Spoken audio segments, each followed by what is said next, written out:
الأنبياء وعلى آله وأصحابه الأتقياء أما بعد فأعوذ بالله من الشيطان الرجيم بسم الله الرحمن الرحيم فأما من أعطى واتقى وصدق بالحسنى فسنيسره لليسرى قال النبي صلى الله تعالى عليه وسلم الله الله في أصحابي لا تتخذوهم من بعدي غرضا من أحبهم فبحبي أحبهم ومن أبغضهم فببغضي أبغضهم إن الله وملائكته يصلون على النبي يا أيها الذين آمنوا صلوا عليه وسلموا تسليما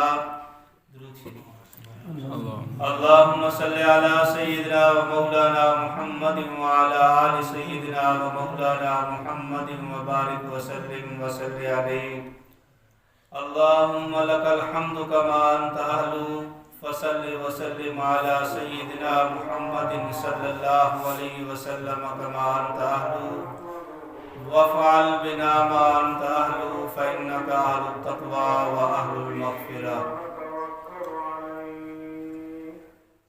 پچھلے جمعہ پر حضرت سیدنا صدیق اکبر رضی اللہ تعالیٰ عنہ کے کچھ حالات آپ کے سامنے رکھے تھے. ایک تو حضرت ابو بکر صدیق رضی اللہ تعالیٰ عنہ کا اصل نام وہ آپ کے ذہن کے اندر ہوگا، اور دوسرا سیدنا صدیق اکبر کے دو لقب صدیق اور عتیق. صدیق کا پچھلی دفعہ آپ کو بتلایا تھا، اور عتیق رسول اللہ صلی اللہ علیہ وسلم نے اپنی زبان مبارک سے حضرت ابو بکر کو یہ خوشخبری سنائی تھی. عتیق کا معنی آتا ہے جہنم سے آزاد، کہ آپ جہنم سے آزاد ہو. اب دنیا کے اندر یہ اعزاز رسول اللہ صلی اللہ علیہ وسلم خود اپنی زبان مبارک سے سیدنا صدیق اکبر کو فرما رہے ہیں کہ تو جہنم سے آزاد ہے. صدیق بھی آپ نے یہ لقب دیا، اور ابو بکر صدیق کی تفصیل کی آپ کی کنیت تھی. ایک تفصیل میں نے پچھلے جمعہ پر بیان کی تھی، اور دوسری اس کی تفصیل بعض محدثین، بعض فقہاء، بعض علماء وہ یہ کرتے ہیں کہ ابو بکر آپ کو سب سے پہلے یہ نام رسول اللہ صلی اللہ علیہ وسلم نے دیا تھا، کہ جب ابو بکر صدیق اسلام قبول کر کے آپ کے پاس آئے تو آپ نے یہ لفظ فرمایا تھا کہ قد بکر الاسلام، اسلام کے اندر سب سے پہل کرنے والا انسان. تو ابو بکر حضور نے آپ کا نام رکھا تھا. اب اس کے اندر جو بھی تفصیل ہو، پچھلی ہو یا یہ والی ہو، یہ ایک اعزاز تھا حضرت ابو بکر صدیق رضی اللہ تعالیٰ عنہ کا کہ آپ کو جناب رسول اللہ صلی اللہ علیہ وسلم نے اپنی زبان مبارک سے یہ نام بھی دیا تھا.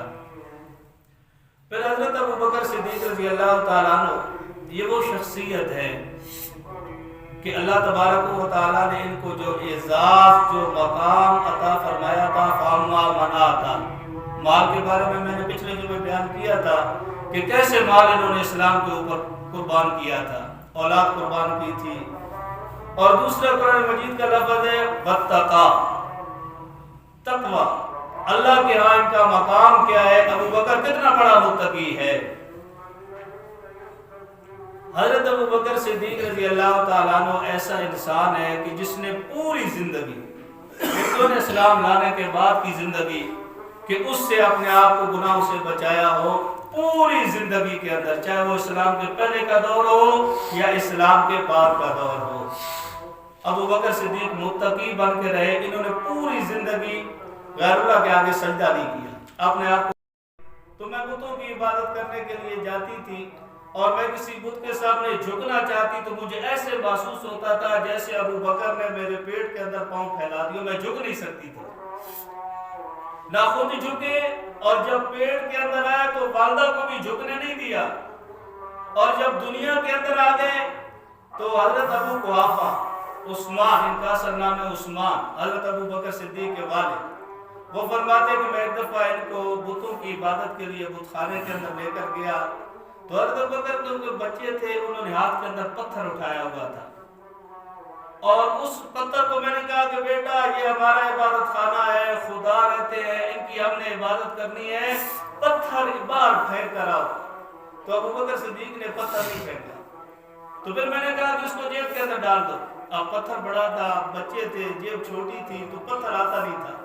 تو حضرت ابو بکر صدیق رضی اللہ تعالیٰ عنہ نے اپنے ہاتھ کے اندر پتھر پکڑا اور پیٹھ کے پیچھے کر دیا، اور مجھے کہنے لگے کہ ابا جان اب آپ کے خدا جو ہے نا وہ میرے اس پتھر کو نہیں دیکھیں گے۔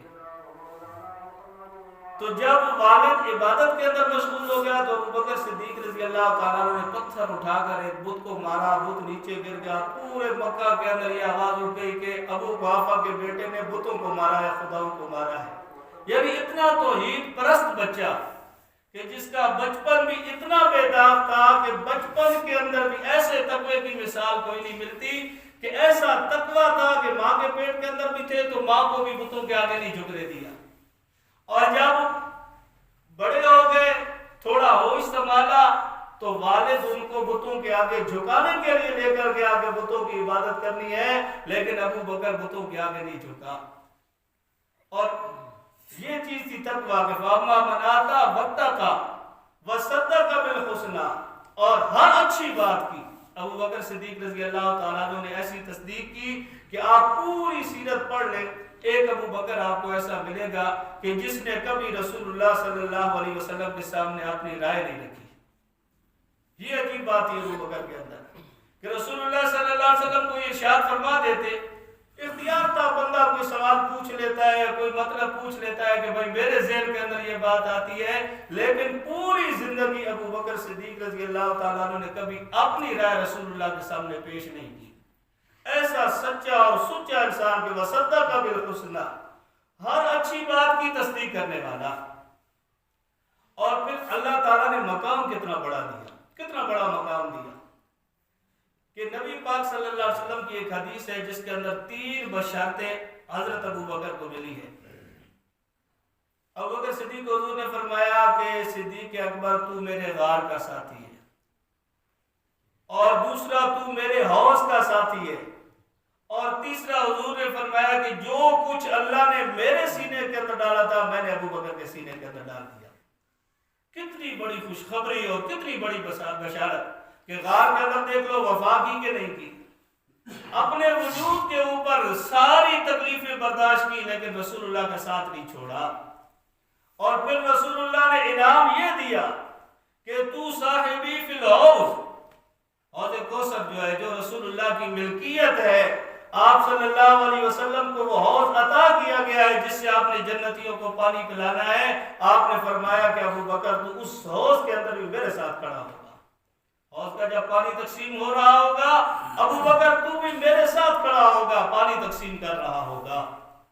اور تیسرا جملہ آپ صلی اللہ علیہ وسلم نے فرمایا کہ جو کچھ اللہ نے میرے سینے کے اندر ڈالا ہے میں نے ابو بکر کے سینے کے اندر ڈال دیا۔ کتنی بڑی بشارت، اور پھر اس کا حق ادا کیا ہے ابو بکر۔